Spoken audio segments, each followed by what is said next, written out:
Chegue mais cabra da peste. Puxe um banco e já me diga de onde você está escutando essa história. E te digo, fique atento que essa é das boas. O estampido rasgou o silêncio da igreja como um trovão do inferno. O padre Firmino ainda tinha as mãos erguidas em oração quando a bala entrou pelo peito, atravessando o coração que só conhecia bondade. O corpo magro tombou sobre o altar de madeira, os braços abertos como Cristo na cruz, o sangue escorrendo devagar sobre a Bíblia aberta no Salmo 23. A vela do Santíssimo tremeu, como se até Deus tivesse estremecido com tamanha blasfêmia. Coronel Antônio Brasílico soprou a fumaça do cano do revólver, os olhos frios como pedra de cemitério. Cuspiu no chão sagrado da capela, bem ao lado do corpo do padre que ainda estremecia nos últimos suspiros de vida. O povo ajoelhado nos bancos de madeira carcomida não ousava respirar, as mãos trêmulas segurando os terços, os olhos arregalados de terror puro. "Cadê teu Deus agora, padre?" A voz do coronel ecoou pelas paredes de adobe como blasfêmia encarnada. Ele deu 3 passos até o altar, as botas de couro batendo no chão de barro batido, cada passo soando como martelada em caixão. Agarrou a Bíblia manchada de sangue e a jogou no chão com toda a força. Cadê o milagre? Cadê a proteção divina? O padre Firmino tentou falar, bolhas de sangue formando nos lábios rachados. Perdoo. Você... As palavras saíam fracas, mas carregadas de uma paz que o coronel nunca conheceria. Antônio Brasílico deu uma gargalhada que gerou arrepio até nos cachorros lá fora. Pegou o crucifixo de madeira que o avô do padre tinha esculpido e jogou contra a parede, estilhaçando os braços de Cristo em 1000 pedaços. Não existe Deus nesse sertão, só existe poder. E o poder tá na minha mão. Dona Marieta, beata de 80 anos, que nunca tinha faltado uma missa na vida, desmaiou no banco. O menino Zequinha, coroinha de apenas 10 anos, chorava escondido atrás do confessionário, os olhos vidrados no corpo do padre que o tinha ensinado a ler e escrever. O sangue continuava escorrendo, formando uma poça vermelha que refletia a luz trêmula das velas, como se o próprio chão da igreja chorasse lágrimas de sangue. O coronel virou-se para o povo paralisado de medo. "Isso aqui é aviso. Quem mexer comigo, quem questionar minha palavra, quem ousar me enfrentar vai conhecer o mesmo destino. Não importa se é padre, se é velho, se é criança. Não existe perdão de Deus, porque não existe Deus. Só existe minha lei." Lá fora, o vento da caatinga soprou forte, levantando poeira vermelha que entrou pelas frestas da porta. As cabras baliam inquietas no curral. Os urubus começaram a rodear a torre da igreja, como se já soubessem que a morte tinha feito morada ali. O sino, que sempre tocava às 6 da tarde, permaneceu em silêncio. Nem o sineiro teve coragem de puxar a corda. Mas o que o coronel Antônio Brasílico não sabia, o que sua arrogância cega não permitia enxergar, era que em algum lugar do Sertão Bravo, a léguas de distância dali, um homem acordava no meio da noite com um aperto no peito.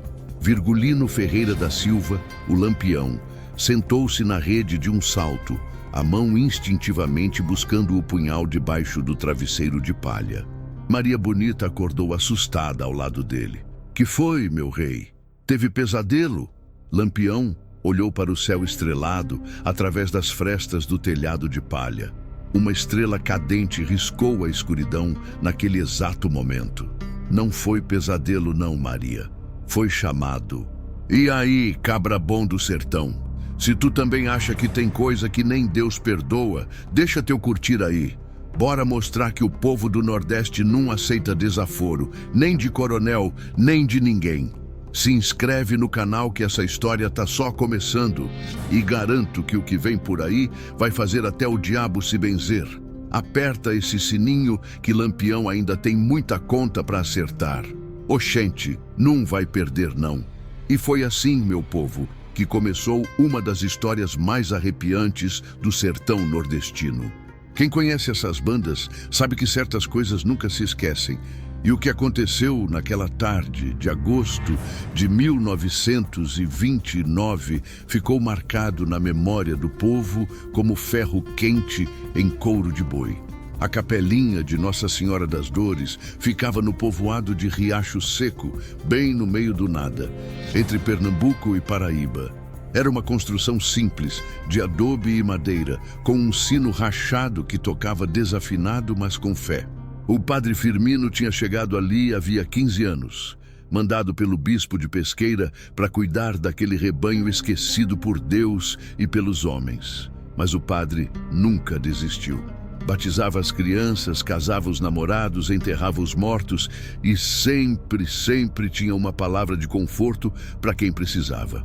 Era um homem magro, de uns 50 anos, com as mãos calejadas de tanto trabalhar na roça junto com o povo, porque o que a paróquia dava não dava nem para comprar farinha. Naquela tarde fatídica, o padre estava dando a bênção final da missa quando as portas da igreja se escancararam com violência. O coronel Antônio Brasílico entrou como se fosse dono do mundo, seguido de 5 capangas armados até os dentes. O cheiro de cachaça entrou junto com eles, misturado com suor de cavalo e a prepotência que só os poderosos do sertão conheciam. "Padre!" berrou o coronel, a voz arrastada pelo álcool. "Não acabou aquela conversa que a gente teve ontem, não." O padre Firmino desceu do altar com calma, as mãos ainda segurando o cálice da comunhão. "Coronel Brasílico, aqui é casa de Deus. Se o senhor quer conversar, esperamos a missa terminar e conversamos lá fora, com respeito." O povo prendeu a respiração. Todo mundo sabia o que tinha acontecido no dia anterior. O padre tinha ido até a fazenda do coronel para pedir que ele devolvesse as terras da viúva Sebastiana, que o coronel tinha tomado na marra depois que o marido dela morreu.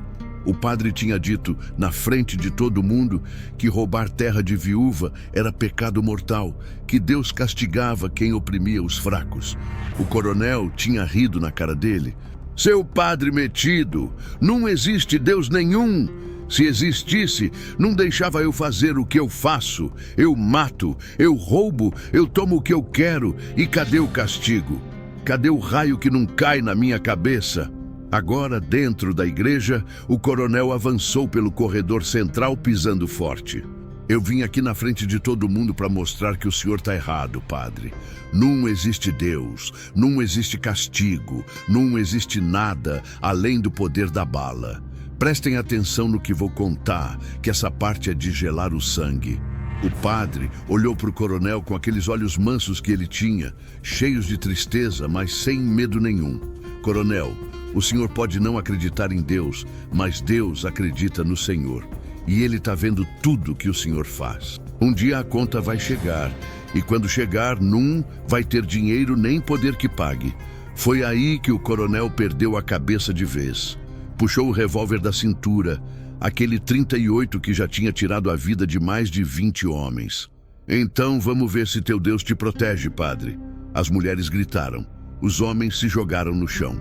O menino Zequinha, o coroinha, tentou correr para frente do padre, mas o seu Anchieta, o sacristão, segurou o menino pela camisa.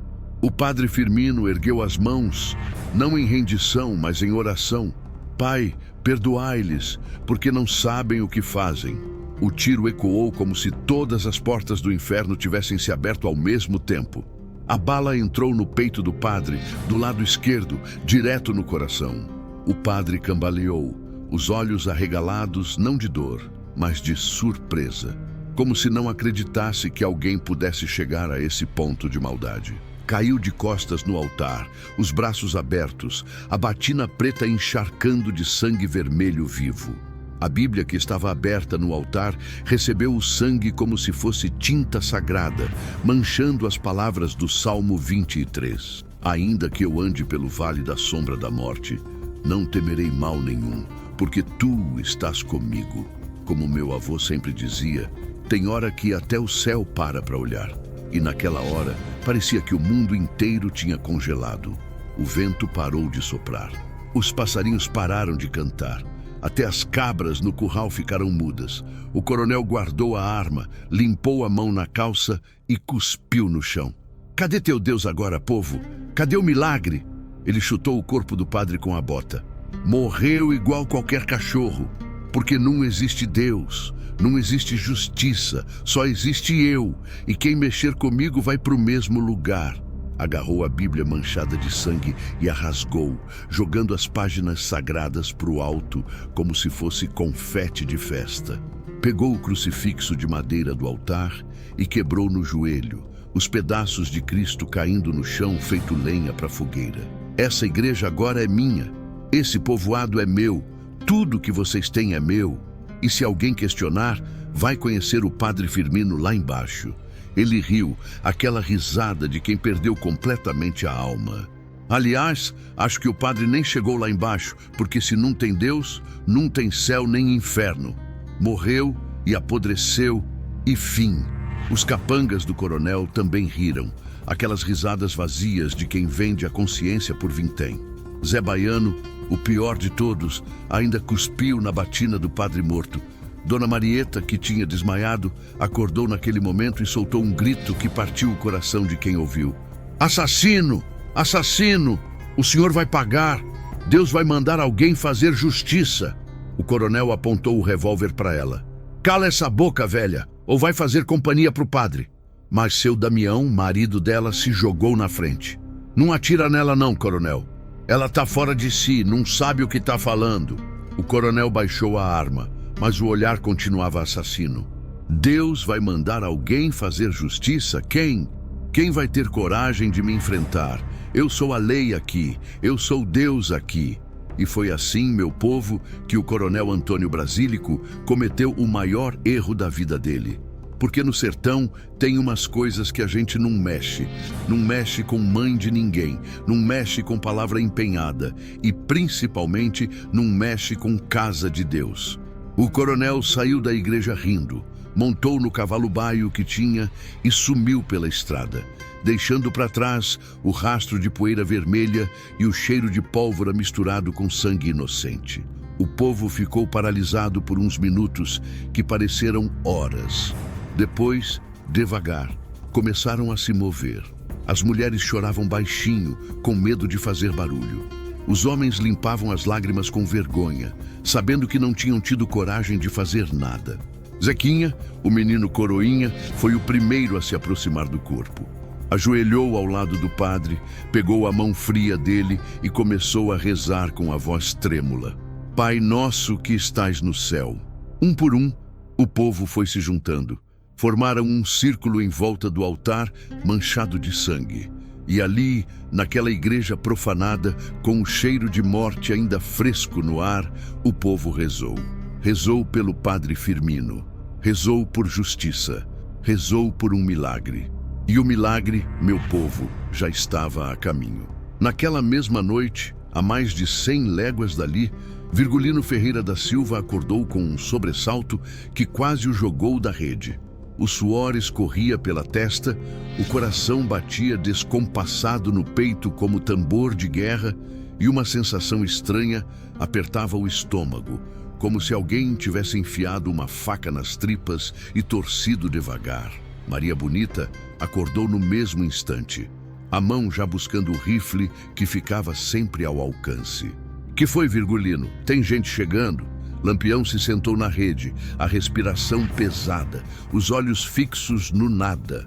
Estava acampado num serrote escondido perto de Triunfo, em Pernambuco, junto com uns 20 homens do bando. O acampamento estava quieto, só o barulho dos grilos e o ronco de Sabonete que dormia feito pedra. Não é gente não, Maria. Lampião passou a mão pelo rosto suado. Foi outra coisa, algo diferente. Maria Bonita acendeu o candeeiro de querosene, a luz fraca iluminando o rosto preocupado do marido.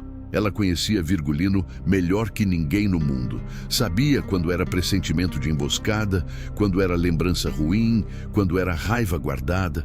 Mas aquilo era diferente. Nunca tinha visto aquela expressão no rosto dele. Conta direito, meu rei. O que foi que te assombrou?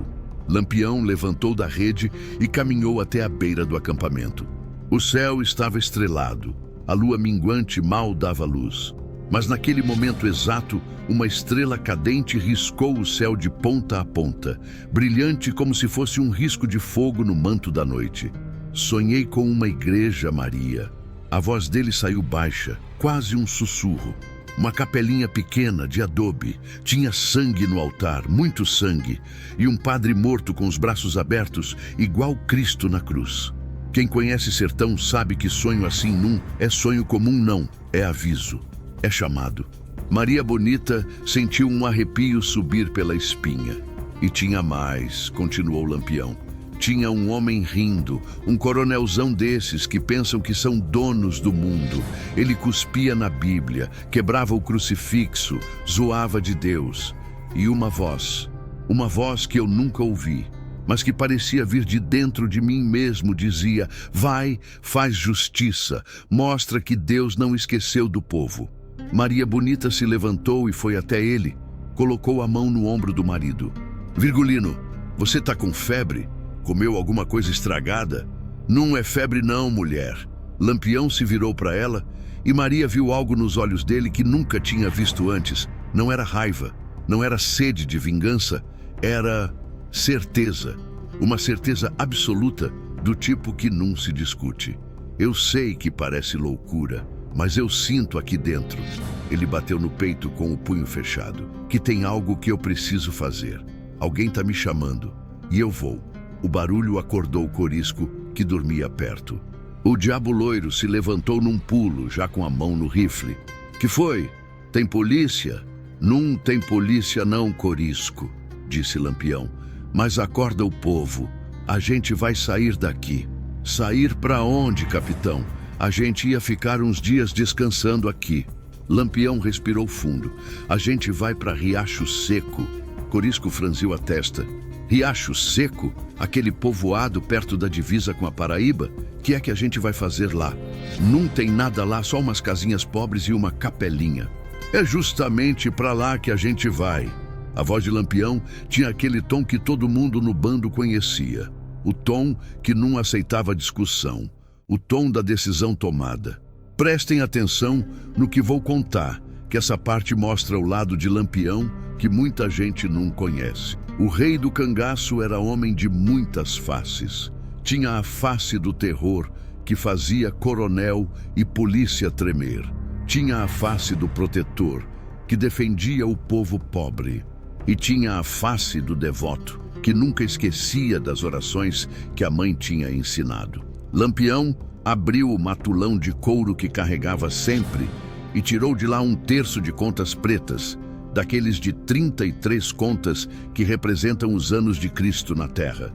Era o terço da mãe dele, Maria Lopes, que tinha morrido anos atrás, mas deixado aquela herança de fé para o filho. Maria, pega teu terço aí. A gente vai rezar antes de partir. Maria Bonita puxou o terço dela, de contas de madeira que ela mesma tinha feito. Corisco, mesmo sem entender direito, também pegou o dele. E um por um, os cangaceiros foram acordando e juntando pro terço da madrugada. Tinha Sabonete, com aquele jeitão brincalhão mais sério na hora da reza. Tinha Virgínio, que tinha sido coroinha antes de virar cangaceiro. Tinha Moeda, Mariano, Candeeiro, cada um com sua história, cada um com seus pecados, mas todos com fé em Deus, daquele jeito torto que a vida do cangaço permitia. Dadá, a mulher de Corisco, também se juntou.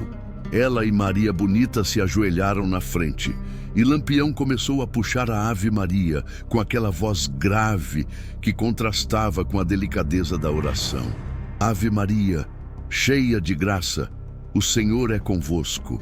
As vozes dos cangaceiros se juntaram, criando um coral estranho ali no meio do mato. Homens e mulheres que viviam da bala e do bacamarte, rezando com a mesma devoção de beata de igreja.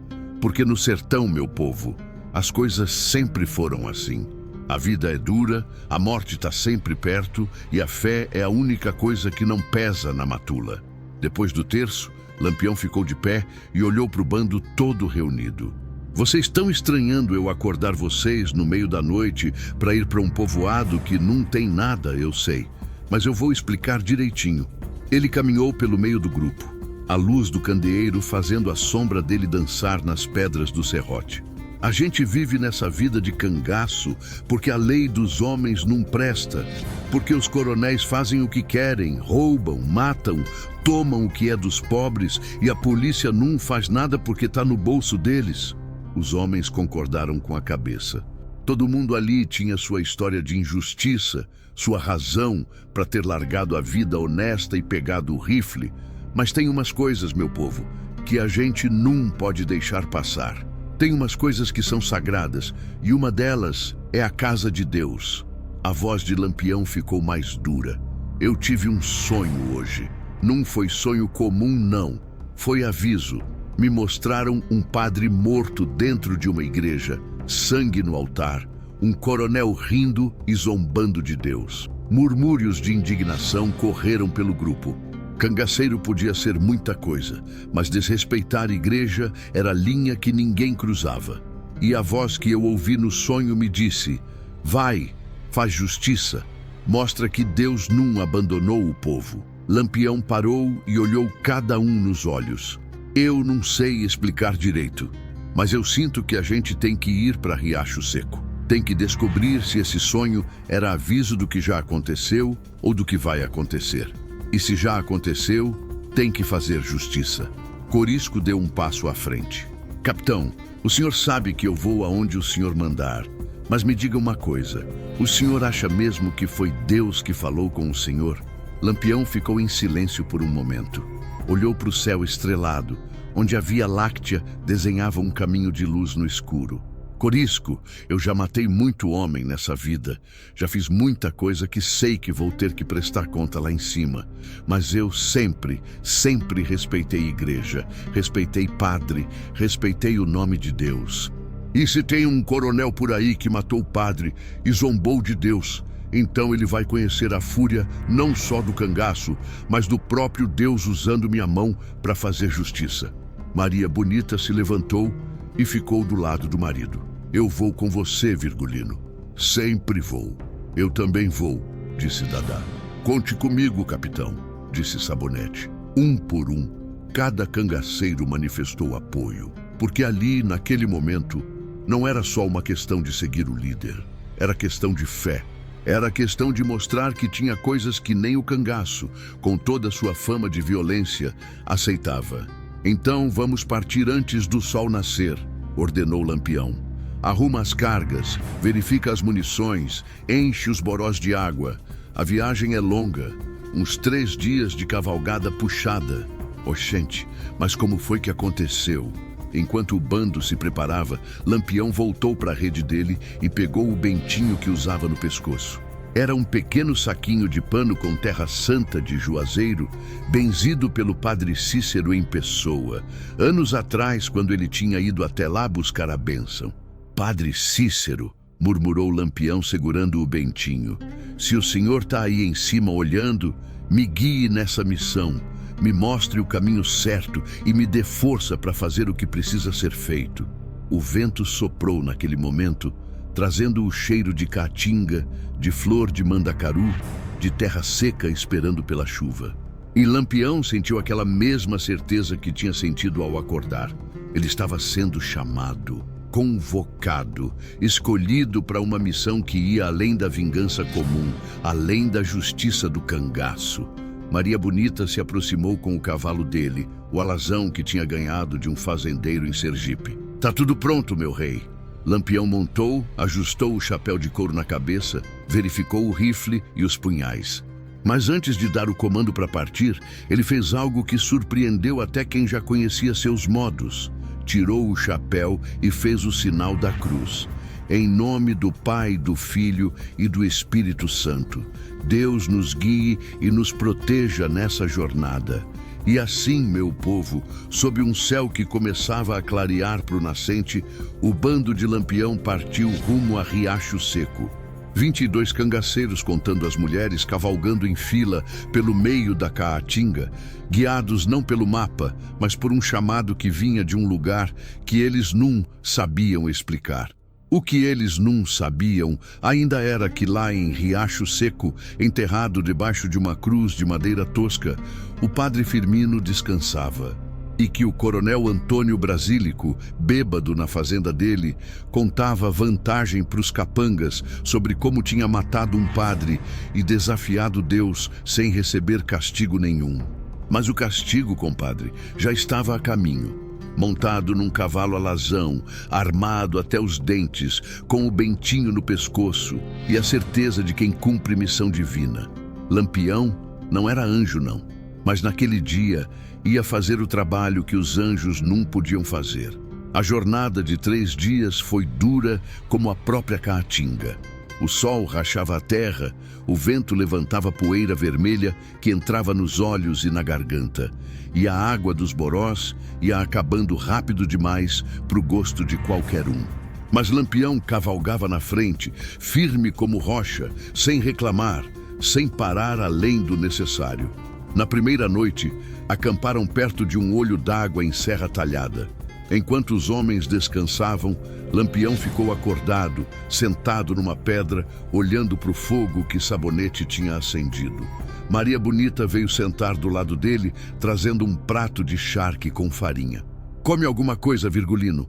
Você não comeu nada o dia todo." Lampião pegou o prato, mas mal tocou na comida. "Maria, tu acha que eu tô ficando doido? Sair no meio da noite por causa de um sonho?" Maria Bonita riu baixinho, aquele riso que tinha conquistado o coração do rei do cangaço. "Se tu tá doido, então eu também tô, porque eu sinto que a gente tá fazendo a coisa certa. E olha, Virgulino, eu te conheço, tu não é de seguir sonho à toa. Se tu sentiu que era chamado, então era." Corisco se aproximou, trazendo notícias que tinha arrancado de um vaqueiro que passava pela estrada. "Capitão, conversei com um cabra que vem de lá das bandas de Riacho Seco. Ele disse que tá todo mundo falando de um padre que foi morto dentro da igreja faz uns 3 dias. Lampião levantou num pulo, derrubando o prato. "Morto como?" "Levou um tiro no peito, bem no altar. Dizem que foi um coronel, um tal de Antônio Brasílico. Homem rico, dono de umas 10 fazendas, mas cruel que nem cobra cascavel. O padre tinha confrontado ele por causa de umas terras roubadas, e o coronel foi lá e matou o homem dentro da casa de Deus." O silêncio que caiu no acampamento foi pesado como laje de cemitério. Os cangaceiros que estavam por perto pararam o que estavam fazendo e olharam para o capitão. Virgínio se benzeu 3 vezes. Dadá tapou a boca com a mão. Maria Bonita pegou no braço do marido. "Virgulino, então o sonho..." "Não era sonho, Maria. Era visão. Me mostraram o que tinha acontecido para eu ir fazer justiça." A voz de Lampião saiu diferente, carregada de uma determinação que ia além da raiva. Era propósito, era missão. "Tem mais, capitão", continuou Corisco. "O vaqueiro disse que depois de matar o padre, o coronel rasgou a Bíblia, quebrou o crucifixo, cuspiu no altar. Disse que não existe Deus, que ele é a lei naquelas terras." Agora prestem atenção no que aconteceu em seguida, porque essa parte é importante. Lampião caminhou até o centro do acampamento, onde todos puderam ver.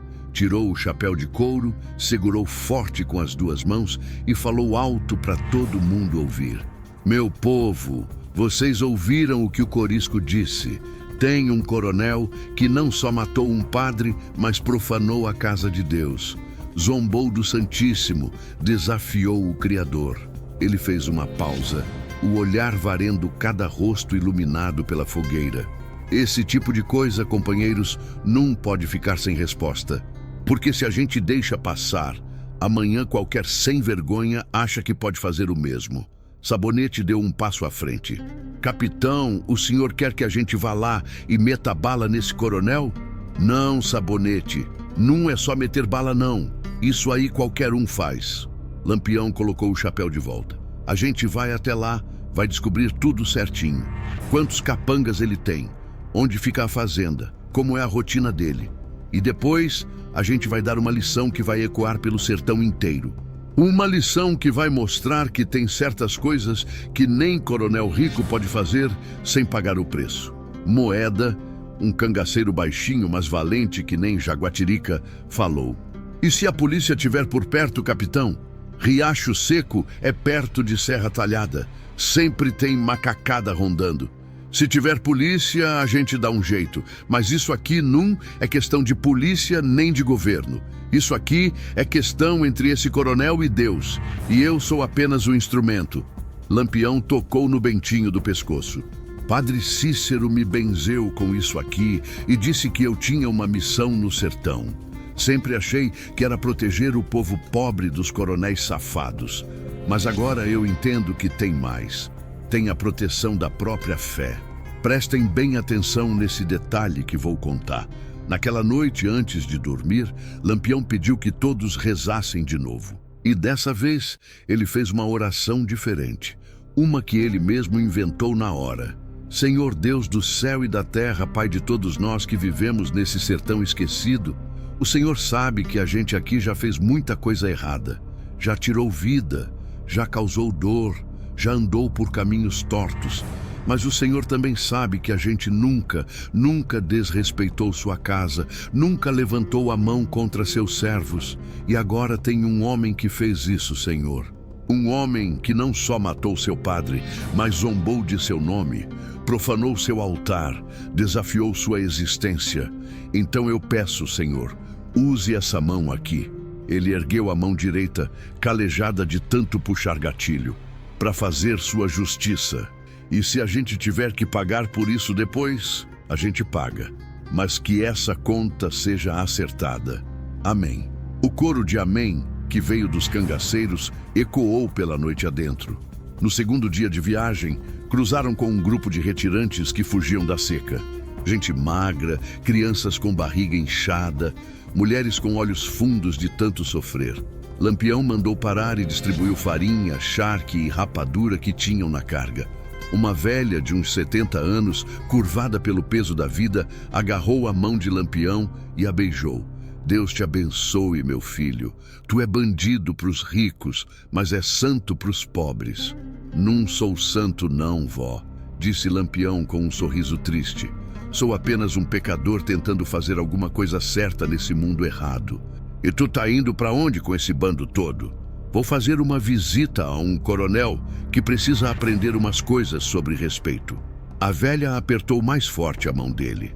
"Se for o que eu tô pensando, se for o brasílico, então pode ir com Deus. Aquele ali é o próprio demônio de calça. Matou meu sobrinho porque o menino não quis vender um pedacinho de terra. E agora matou até padre. Oxe, esse homem não tem mais jeito não. Só a mão de Deus mesmo, ou a mão de quem Deus escolher."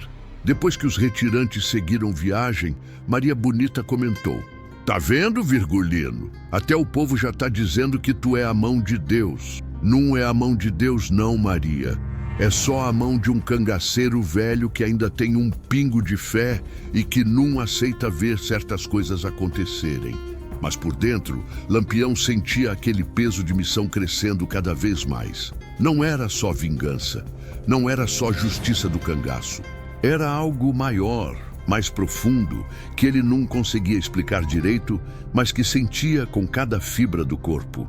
No terceiro dia, já perto de Riacho Seco, Lampião mandou Corisco e Virgínio irem na frente, disfarçados de vaqueiros, para espiar o terreno. Voltaram no fim da tarde com informações detalhadas. A fazenda do Brasílico fica a umas 2 léguas do povoado, relatou Corisco. Casa grande, bem fortificada, uns 15 capangas morando lá. O coronel não sai muito, fica bebendo e fazendo farra. O povo do povoado tá apavorado, ninguém sai de casa depois que escurece. E a igreja? Perguntou Lampião. Tá fechada. O povo não tem coragem de entrar. Dizem que tem mancha de sangue no altar, que não sai de jeito nenhum e que à noite se escuta gemido, como se fosse o padre chorando. Sabonete fez o sinal da cruz. Isso é alma penada, capitão. Alma que não descansou. Então a gente vai dar descanso para ela, disse Lampião. Mas antes, eu preciso ver a igreja com meus próprios olhos. Espera aí que essa parte é de arrepiar. Naquela mesma noite, Lampião, Maria Bonita e Corisco entraram escondidos em Riacho Seco. O povoado era pequeno, umas 30 casas de taipa, a igreja no meio da praça. Tudo estava escuro, silencioso, como se a própria vida tivesse morrido junto com o padre. Lampião foi até a porta da igreja. Estava trancada, mas ele tinha jeito com fechaduras. Com um arame, abriu em segundos. A porta rangeu ao se abrir, um som que cortou o silêncio da noite como faca em pano. Entraram devagar. Maria Bonita acendeu uma vela. A luz fraca iluminou o interior da capela e o que Lampião viu confirmou cada detalhe do sonho que tinha tido. O altar de madeira com a mancha de sangue que parecia ter sido gravada a ferro e fogo. A Bíblia rasgada jogada no canto. Os pedaços do crucifixo quebrado espalhados pelo chão. Lampião se ajoelhou na frente do altar. Tirou o chapéu, colocou no chão ao lado e ficou ali, de cabeça baixa, em silêncio. Maria Bonita e Corisco ficaram atrás, respeitando o momento. Depois de uns minutos que pareceram horas, Lampião falou, a voz baixa, mas firme. Padre Firmino, se a sua alma está por aqui ouvindo, saiba que vim fazer justiça. O homem que fez isso com o Senhor, que profanou esta casa, que zombou de Deus, vai pagar. Eu juro pela alma da minha mãe, pelos bentinhos que carrego, pela fé que ainda tenho que ele vai pagar. E segundo conta a história, meu povo, e isso eu ouvi de quem estava lá. Naquele exato momento, a vela tremeu, mesmo sem ter vento nenhum dentro da igreja. E uma sensação de paz desceu sobre os três, como se uma mão invisível tivesse tocado nos ombros deles. Maria Bonita sussurrou, Virgulino, o padre ouviu. Ele ouviu. Lampião se levantou, pegou os pedaços do crucifixo quebrado e os juntou com cuidado. Amanhã a gente conserta isso aqui. E depois de fazer justiça, a gente manda buscar um padre novo para o povoado. Ele olhou para o altar manchado de sangue. E essa mancha aqui vai servir de lembrança. Lembrança de que Deus não esquece e que sempre, sempre manda alguém para acertar as contas. Saíram da igreja com o mesmo cuidado que entraram. Voltaram para o acampamento onde o resto do bando esperava. Lampião reuniu todos e fez o plano.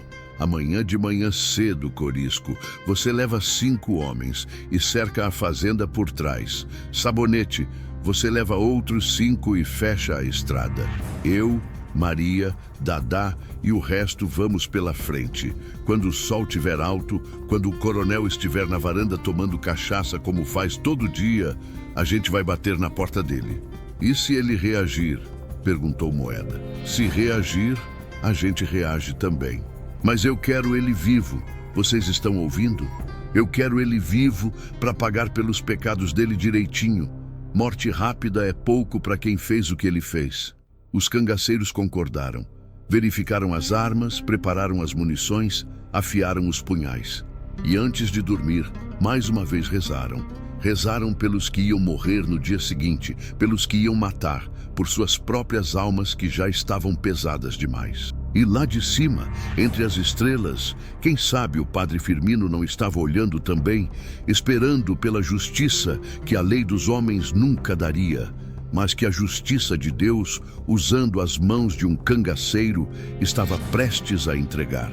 O amanhecer ia trazer sangue, ia trazer fogo, ia trazer a fúria do cangaço misturada com a ira divina. E o coronel Antônio Brasílico, que tinha dormido sossegado, achando que tinha vencido até Deus, ainda não sabia que o dia dele tinha chegado. O sol mal tinha nascido quando o bando de Lampião já estava em posição. A fazenda do coronel Antônio Brasílico era imponente. Casa grande de 2 andares, paredes caiadas de branco, varanda larga com rede de tucum, curral enorme com gado gordo, enquanto o povo do povoado morria de fome.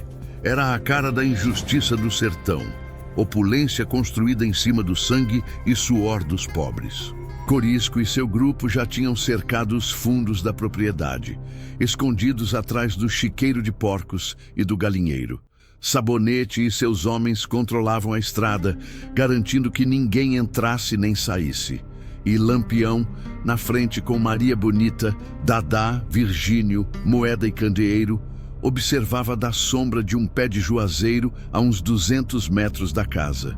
"Quantos capangas vocês contaram?" perguntou Lampião a Virgínio, que tinha olhos de gavião e não perdia detalhe. "Uns 12, capitão.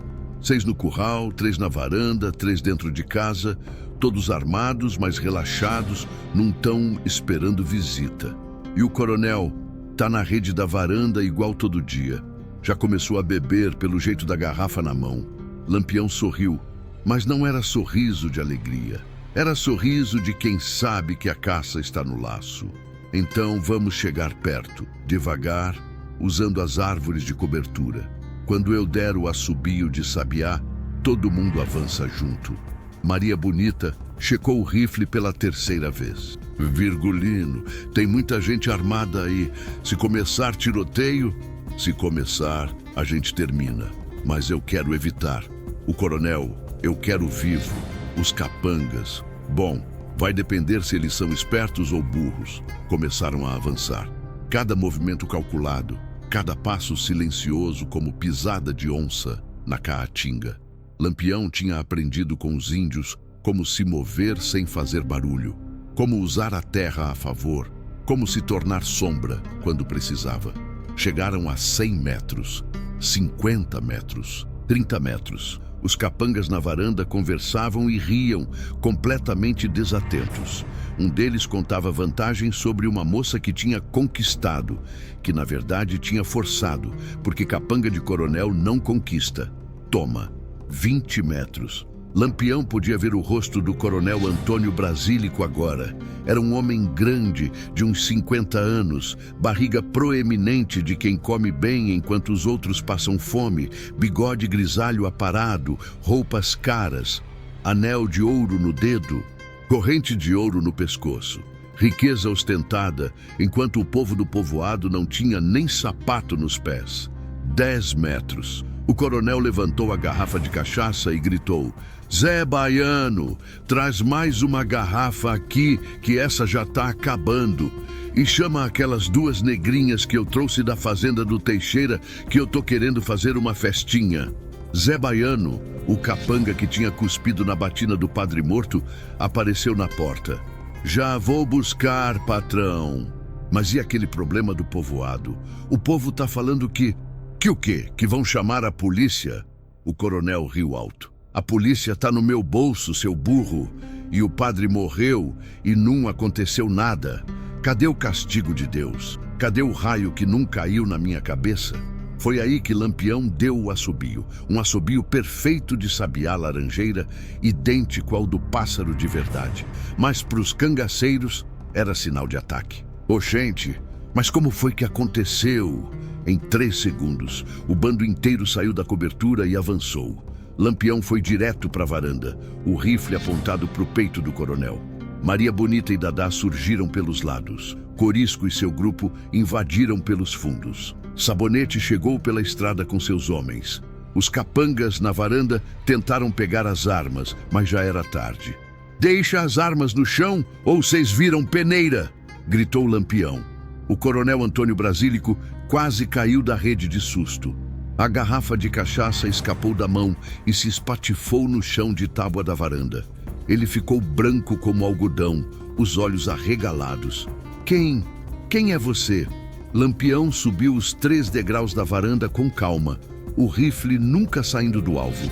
Tirou o chapéu de couro, revelando o rosto que todo o sertão conhecia. "Eu sou Virgulino Ferreira da Silva, mas o povo me chama de Lampião. E vim aqui fazer uma visita que o senhor estava devendo receber." O coronel ficou ainda mais pálido, se é que isso era possível. Todo mundo no Nordeste conhecia Lampião. Todo mundo sabia o que acontecia com quem caía nas mãos dele. "Lampião, eu não fiz nada com você. Por que tá invadindo minha fazenda? Não fez nada comigo, não, mas fez com alguém bem mais importante. Lampião apontou para o céu com o cano do rifle. Fez com um servo dele. Nesse momento, os outros capangas começaram a sair da casa e do curral. Mas já estavam cercados por todos os lados. 12 capangas contra 22 cangaceiros experientes. A conta não fechava a favor deles. Zé Baiano, burro como só, tentou sacar o revólver. Corisco foi mais rápido. Um tiro certeiro na mão do capanga, que gritou de dor e largou a arma no chão. O capitão disse para largar as armas, Num disse por favor não. Os outros capangas, vendo que não tinha chance, foram obedecendo. Alguns mais espertos já levantavam as mãos. Outros mais burros ainda pensavam em reagir. Lampião nunca tirou os olhos do coronel. Manda seus homens largarem tudo e manda rápido, antes que meu povo fique nervoso e comece a atirar sem perguntar. O coronel engoliu seco. Larguem as armas, todos, isso é uma ordem. As armas começaram a cair no chão. Rifles, revólveres, bacamartes, facões. Moeda e candeeiro foram recolhendo tudo, jogando numa pilha longe do alcance dos capangas. Agora vocês vão se sentar ali naquele curral e não vão se mexer, ordenou Lampião. Quem se mexer leva bala. Quem tentar fugir leva bala. Quem respirar errado leva bala. Tô sendo claro? Os capangas foram pro curral como gado assustado. Só ficaram na varanda o coronel, Zé Baiano segurando a mão sangrando e o bando de Lampião. Maria Bonita se aproximou e olhou o coronel com desprezo. Esse é o homem que matou o padre? É ele mesmo, confirmou Lampião. O homem que não acredita em Deus. Que matou um padre dentro da igreja, que profanou o altar, que desafiou o Criador. O coronel tentou manter a pose de valente, mas a voz saiu trêmula. Foi só um padre metido que queria me dar lição de moral. Eu sou o dono dessas terras, eu faço o que eu quero. Prestem atenção no que aconteceu então, porque essa parte mostra quem Lampião realmente era. Ele não gritou, não xingou, não perdeu a calma. Simplesmente baixou o rifle, tirou o bentinho do pescoço e mostrou para o coronel. Tá vendo isso aqui? Foi benzido pelo padre Cícero de Juazeiro, um homem santo, um servo de Deus de verdade. E sabe o que ele me disse quando me deu isso? Disse que eu tinha uma missão, que eu não era só um bandido qualquer, que eu era um instrumento para equilibrar as coisas quando a justiça dos homens falhava. O coronel deu um riso nervoso. Instrumento de Deus? Tu é um assassino, um fora da lei? Sou mesmo, mas a diferença entre eu e você, coronel, é que eu sei exatamente o que eu sou. Eu sei que vou ter que prestar contas um dia. Eu sei que minha alma está manchada, mas eu nunca matei um padre, nunca profanei uma igreja, nunca cuspi no nome de Deus. Corisco se aproximou. Capitão, o que o senhor quer que a gente faça? Primeiro, amarra esse Zé Baiano aí. Ele foi um dos que cuspiu no padre morto. Depois, traz aqui o livro de contas da fazenda. Eu quero ver quantas terras esse coronel roubou. Enquanto Virgínio amarrava Zé Baiano num poste da varanda, Sabonete entrou na casa e voltou com um livro grande de couro. Achei, capitão. Tá tudo anotado aqui. Lampião começou a folhear. E quanto mais lia, mais a raiva ia crescendo dentro dele. Terras tomadas de viúvas, dívidas inventadas para roubar sítios de famílias pobres, contratos fraudulentos, gente morta por se recusar a vender. Tudo documentado, porque o coronel era arrogante demais para se preocupar. Afinal, quem ia questionar um homem poderoso como ele? Aqui diz que o senhor tomou o sítio da viúva Sebastiana, a mesma viúva que o padre defendeu. O sítio que o falecido marido dela, o seu João Coragem, tinha comprado com 30 anos de trabalho. O coronel deu de ombros. Ela devia dinheiro. Ela devia 15 mil réis. O sítio vale 10 contos de réis. Onde está a justiça nisso? Justiça é quem tem o poder fazer. Maria Bonita não aguentou. Deu um tapa na cara do coronel tão forte que o homem quase caiu da rede. Justiça é justiça, seu desgraçado. E hoje ela chegou para você. Dadá pegou o livro e continuou lendo. Capitão, aqui tem mais. Ele tomou a terra do seu Damião. aquele que tentou defender a esposa na igreja, tomou o sítio do finado Antônio Pequeno, tomou a fazendinha dos irmãos Teixeira. Tudo junto são mais de 1000 hectares roubados. Lampião fechou o livro com força. Coronel, o senhor não é só um ladrão. O senhor é uma praga que infesta o sertão, que suga o sangue dos pobres, que enriquece com o sofrimento alheio. E daí? Isso é como as coisas funcionam. Sempre foi assim. Não é assim que tem que ser. Lampião se virou para Corisco. Reúne o povo do povoado. Eu quero que todos venham aqui. Todos. É hora de acertar essas contas. Enquanto Corisco ia buscar o povo, Lampião mandou trazer o coronel para dentro da casa. A sala era luxuosa. Móveis caros, cortinas de veludo, tapetes da Pérsia. Tinha até um piano, instrumento que o coronel nem sabia tocar, mas que tinha comprado só para ostentar. "Senta ali", ordenou Lampião, apontando para uma cadeira no meio da sala. O coronel obedeceu, não tinha escolha. Lampião sentou na frente dele, o rifle atravessado no colo. "Agora o senhor vai me contar com todos os detalhes o que aconteceu na igreja." "Eu não vou contar nada." Maria Bonita encostou o cano do rifle na têmpora do coronel. "Vai sim, ou eu aperto esse gatilho e resolve logo o problema." "Maria, calma", disse Lampião. "Deixa ele pensar um pouco. Às vezes a gente precisa de um tempinho para entender a situação que tá." Ele acendeu um cigarro de palha e deu uma tragada longa. "Coronel, o senhor tem 2 opções. Opção 1, conta tudo direitinho, com detalhes, e talvez, só talvez, eu deixe o senhor morrer rápido. Opção 2, não conta, e aí eu vou ter que arrancar a verdade do senhor do jeito difícil, e garanto que não vai ser agradável." O coronel olhou para os olhos de Lampião e viu algo que o fez tremer. Não era raiva cega, era algo pior. Era convicção, certeza absoluta de quem sabe que está cumprindo uma missão. Tá bem, eu conto." E então, com a voz tremendo, o coronel Antônio Brasílico contou tudo. Como o padre tinha ido até a fazenda pedir a devolução das terras da viúva Sebastiana. Como ele tinha rido e mandado o padre embora. Como o padre tinha dito na frente dos trabalhadores que Deus castigaria o coronel. Como isso tinha ferido o orgulho dele. Aí eu fui até a igreja no dia seguinte.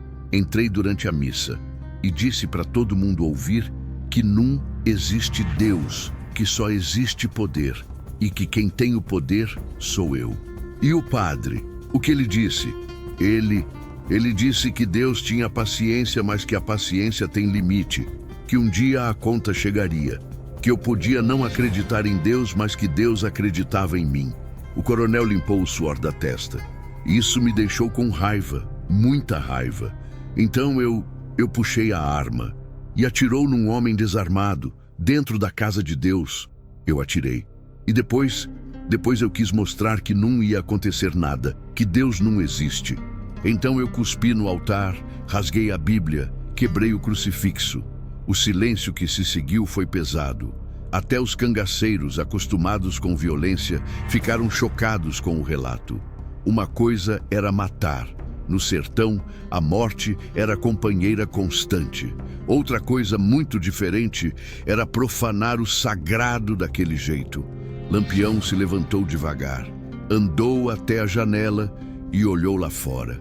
O povo do povoado já estava chegando, trazido por Corisco. Homens, mulheres, crianças. Vinham com medo, não sabendo o que esperar, mas vinham. "Traz ele para a varanda", ordenou Lampião. Quando o coronel foi colocado na varanda, amarrado agora numa cadeira, o povo viu e um murmúrio percorreu a multidão. A viúva Sebastiana estava lá, magra de tanto passar fome. Seu Damião e Dona Marieta ainda de luto pelo padre. Zequinha, o menino coroinha, com os olhos vermelhos de tanto chorar. Todos os que tinham sofrido na mão do coronel. Lampião se apresentou. "Meu nome é Lampião.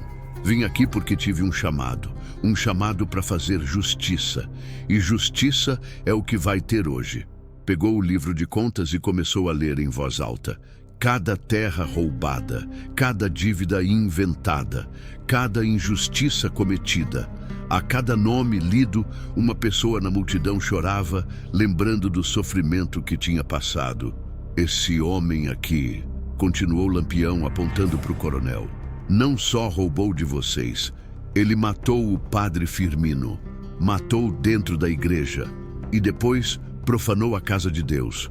O povo começou a gritar, queriam justiça, queriam vingança. Alguns pegaram pedras, prontos para apedrejar o coronel ali mesmo. Calma, gritou Lampião. Justiça vai ter, mas vai ser justiça de verdade, não linchamento. O povo se acalmou, mas a raiva continuava fervendo nos olhos de cada um. Lampião se virou para o coronel. O senhor disse que não acredita em Deus. Disse que não existe castigo. Então agora eu vou mostrar que o senhor estava errado, porque Deus existe sim, e ele mandou eu vir aqui. Não foi coincidência eu ter sonhado com a morte do padre. Não foi coincidência eu ter chegado aqui exatamente agora. Foi chamado divino, e eu sou o instrumento da justiça dele. O sol já estava alto quando Lampião ordenou que levassem o coronel Antônio Brasílico de volta para a igreja. O mesmo caminho que o coronel tinha feito 3 dias atrás, montado em seu cavalo baio, cheio de arrogância e cachaça, agora ele fazia a pé, as mãos amarradas para as costas, empurrado pelos cangaceiros, seguido por todo o povo do povoado. O cortejo era estranho, parecia procissão, mas ao contrário. Ao invés de santo sendo carregado, era pecador sendo levado para o julgamento. As mulheres rezavam baixinho, os homens seguravam os chapéus nas mãos. As crianças andavam grudadas nas mães, assustadas, mas curiosas. Quando chegaram na praça da igreja, Lampião mandou parar. A porta ainda estava como ele tinha deixado na noite anterior, entreaberta, mostrando o interior escuro e o altar manchado de sangue. Entra, ordenou Lampião, empurrando o coronel. Não, eu não vou entrar aí. Vai sim, vai entrar e vai se ajoelhar no mesmo lugar onde o padre morreu. Vai pedir perdão. Eu não peço perdão, eu não fiz nada de errado. Maria Bonita deu um empurrão no coronel pelas costas, fazendo ele tropeçar e cair de joelhos logo na entrada da igreja. Engatinha então, verme! E assim, de joelhos, sendo empurrado, o coronel Antônio Brasílico entrou na igreja. O povo foi entrando atrás, enchendo os bancos, ficando de pé nos cantos, querendo ver o que ia acontecer. Lampião fez o coronel parar bem em frente ao altar. A mancha de sangue estava ali, marrom agora, mas ainda visível. Os pedaços do crucifixo quebrado que Lampião tinha juntado na noite anterior estavam arrumados em cima do altar, como um quebra-cabeça macabro mostrando o Cristo despedaçado. Olha bem para esse sangue, disse Lampião. É o sangue de um homem santo, um homem que só fazia o bem, um homem que te perdoou mesmo enquanto morria. E o que o senhor fez? Riu, cuspiu, zombou. O coronel mantinha a cabeça baixa, não de vergonha, mas de medo. Medo de verdade agora, o tipo de medo que come por dentro, que faz as entranhas se retorcerem. Lampião se virou para o povo. Gente de Riacho Seco, vocês me chamaram aqui, não com palavras, mas com orações, com lágrimas, com a dor de ver a injustiça e não poder fazer nada. Pois bem, hoje a justiça chegou, mas não sou eu quem vai julgar, é vocês. Um murmúrio percorreu a multidão. A viúva Sebastiana se levantou, tremendo. O que o senhor quer dizer, seu Lampião? Quero dizer que vocês vão decidir o destino dele. Vocês que sofreram na mão dele. Vocês que perderam terras, perderam parentes, perderam a paz. E vocês que perderam o padre. Lampião apontou para o coronel. Esse homem aqui cometeu crimes contra vocês e contra Deus. Como vocês querem que a justiça seja feita? O silêncio caiu pesado. Ninguém esperava essa pergunta. O povo estava acostumado a obedecer, nunca a decidir. Mas ali, naquele momento, Lampião estava devolvendo o poder para quem sempre teve o poder roubado. Foi seu Damião quem falou primeiro. A voz ainda fraca da idade, mas firme na decisão. O padre Firmino era homem de Deus. Ele sempre pregava o perdão. Mas tem coisas que não dá para perdoar, não. Não por causa da morte dele, mas por causa de tudo que esse homem fez. Quantas famílias ele destruiu? Quantas crianças choraram fome por causa da ganância dele? Dona Marieta se levantou também, apoiada no braço do marido. Meu filho morreu trabalhando na fazenda dele. Trabalhou 3 meses sem receber um tostão e quando foi cobrar, levou surra dos capangas. Voltou para casa todo quebrado e morreu 1 semana depois. Esse homem tem sangue nas mãos que nunca vai sair. Um por um, as pessoas foram se levantando e contando suas histórias. Histórias de dor, de perda, de injustiça. E quanto mais falavam, mais o coronel ia murchando naquele chão, percebendo pela primeira vez na vida o tamanho do mal que tinha causado. A viúva Sebastiana foi a última a falar. Aproximou-se do coronel, olhou ele nos olhos e disse com voz firme: "O Senhor tomou minha terra, a terra que meu marido comprou com 30 anos de trabalho honesto, a terra onde meus filhos nasceram, a terra que era tudo que eu tinha no mundo. O Senhor me deixou na miséria. Meus filhos passam fome todo dia. Mas sabe o que dói mais? Não é nem isso. É saber que o padre Firmino morreu tentando me ajudar. Morreu porque teve coragem de enfrentar o Senhor. Morreu porque era homem de bem num mundo de homens ruins." Ela cuspiu no rosto do coronel. "A minha sentença é que o Senhor sofra como meus filhos sofrem, sofra como o padre sofreu, sofra até o último segundo da sua vida miserável." O povo inteiro gritou apoio. "Justiça! Justiça! Justiça!" Lampião ergueu a mão pedindo silêncio. "A sentença foi dada pelo povo. Agora eu vou executar. Mas antes..." Ele puxou o coronel pelo braço, forçando ele a ficar de pé. "Antes, o senhor vai fazer algo que nunca fez na vida. Vai pedir perdão." "Eu não vou pedir nada." Corisco engatilhou o rifle e apontou para a cabeça do coronel. "Vai sim, ou eu mesmo termino isso aqui agora." O coronel engoliu seco. Olhou ao redor, viu os rostos cheios de ódio e entendeu que não tinha saída. Eu peço perdão." Mais alto e de joelhos, o coronel se ajoelhou. "Eu peço perdão pelo que fiz com vocês, pelo que fiz com o padre, e por profanar a casa de Deus. E por profanar a casa de Deus." Mas todos ali sabiam que aquilo não era perdão de verdade. Era medo. Era desespero de homem que vê a morte chegando. Não tinha arrependimento naquelas palavras, só terror. Lampião se virou para Virgínio. "Traz a pá e a enxada que eu vi lá no canto." Quando as ferramentas chegaram, Lampião jogou no chão na frente do coronel. "Agora o senhor vai cavar. Vai cavar do lado da cova do padre. Vai cavar a sua própria cova." O choque percorreu a igreja. Mesmo o povo, sedento por justiça, ficou arrepiado com aquilo. Fazer um homem cavar a própria cova era um dos castigos mais terríveis que existia no sertão. Eu não vou fazer isso." "Vai sim, ou eu mando um dos meus fazer e te jogo lá dentro ainda vivo para sentir a terra caindo em cima. Escolhe." Com as mãos tremendo, o coronel pegou a pá. Lampião o levou para o pequeno cemitério atrás da igreja, onde o padre Firmino tinha sido enterrado 3 dias antes. A cruz de madeira tosca ainda estava fresca, com o nome do padre entalhado à faca. "Aqui, do lado dele, começa." E assim, debaixo do sol escaldante do meio-dia, o coronel Antônio Brasílico começou a cavar. Cada pá de terra tirada era um esforço imenso. O homem não estava acostumado com um trabalho pesado. Tinha passado a vida toda mandando outros trabalharem para ele. As mãos começaram a criar bolhas. Os ombros doíam, as costas reclamavam. Mas Lampião não tinha piedade. "Continua, mais fundo. A cova tem que ter 2 metros de profundidade."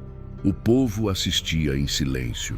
Algumas mulheres choravam, não de pena do coronel, mas pela intensidade daquilo tudo. Os homens mantinham os rostos duros, mas por dentro sentiam uma satisfação estranha. Estava sendo feita a justiça que nunca tinham conseguido fazer. Levou 2 horas. 2 horas de trabalho duro, sol quente, suor escorrendo, mãos sangrando. Mas finalmente a cova estava pronta. O coronel estava exausto, quase caindo. "Desce lá dentro", ordenou Lampião. "O quê?" "Desce. Quero que o senhor sinta como é estar na própria cova. Quero que o senhor olhe para cima e veja o céu pela última vez." Com dificuldade, o coronel desceu. Ficou lá no fundo, olhando para cima, vendo os rostos de todos olhando para baixo. E pela primeira vez na vida, ele sentiu o que era ser pequeno, ser insignificante, ser nada.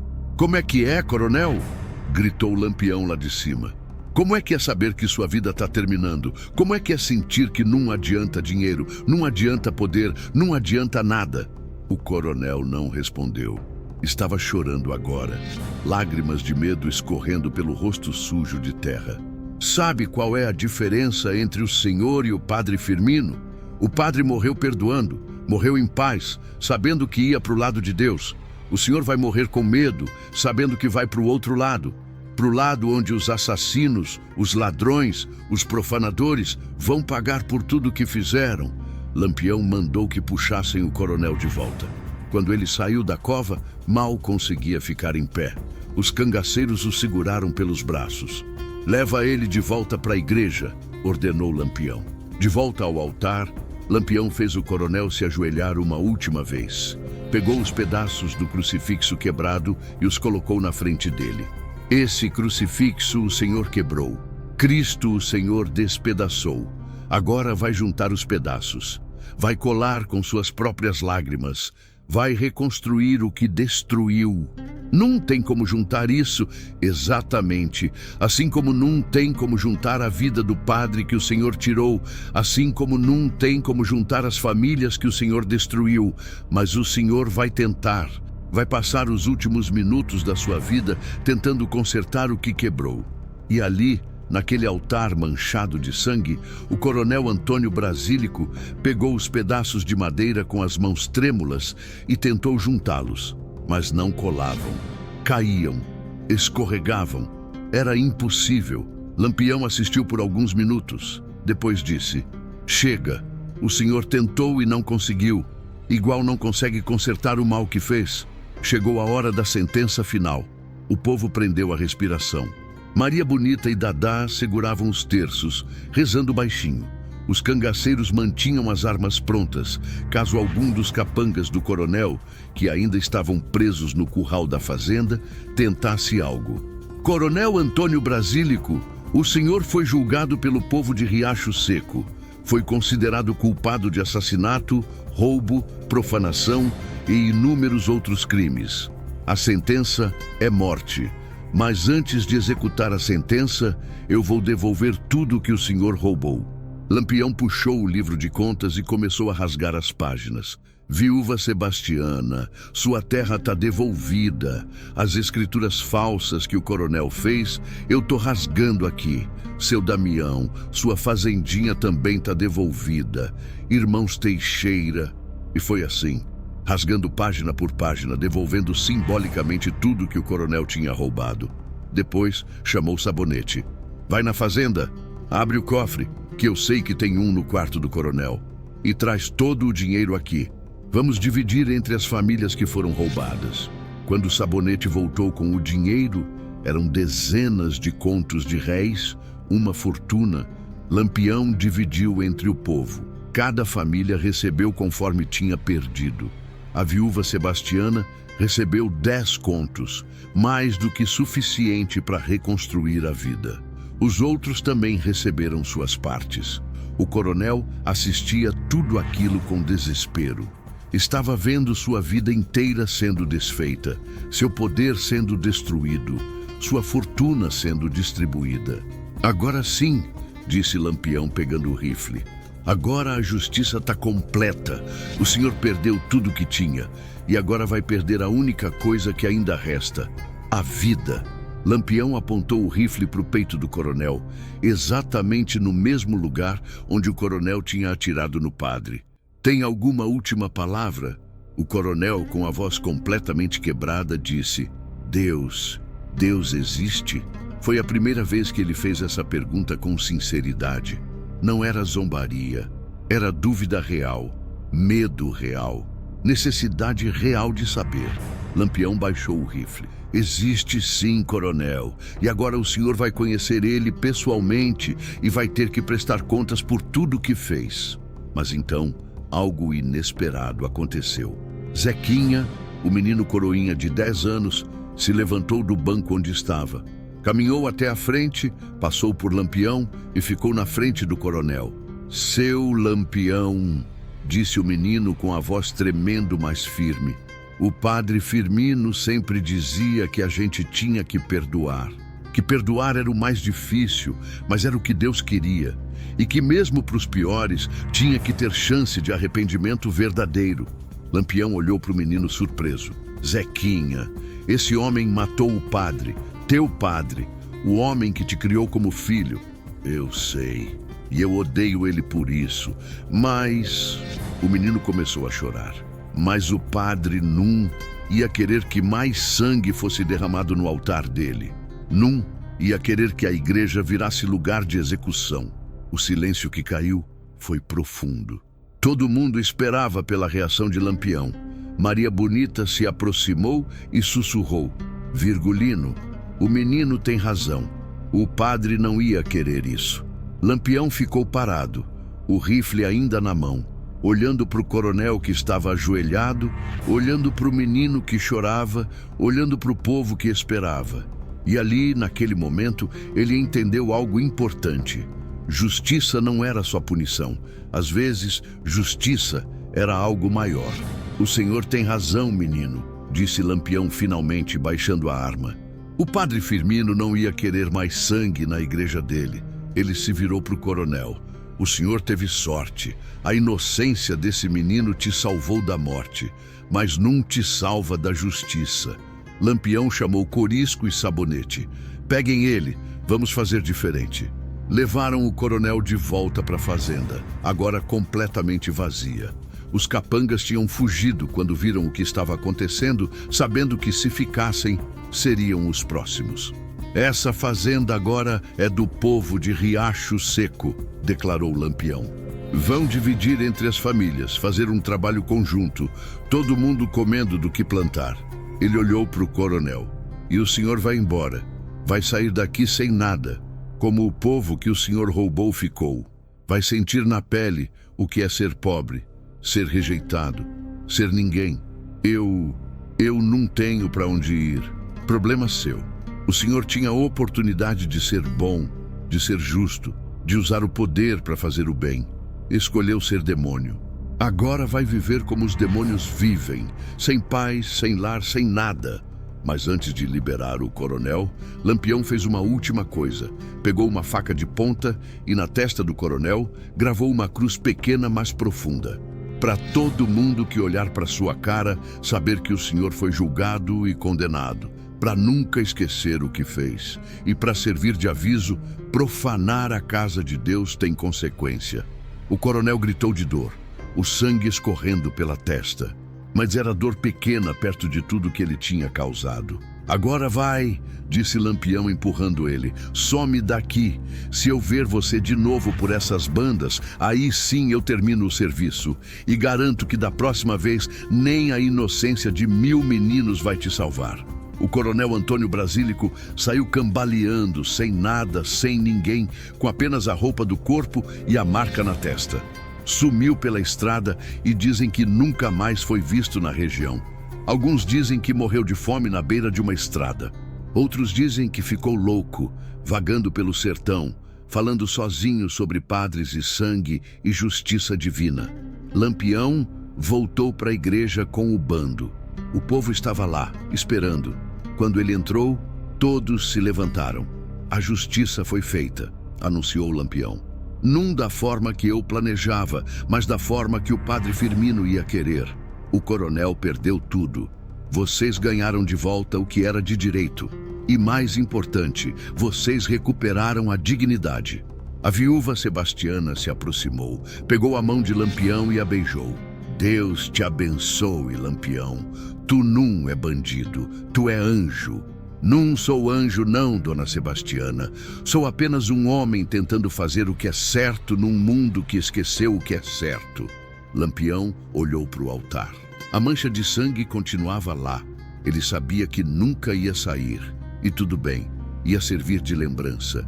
Lembrança de que o mal tem consequência. Lembrança de que Deus não esquece. Lembrança de que sempre existe alguém disposto a fazer justiça quando a lei falha. Vamos embora, meu povo, disse Lampião para o bando.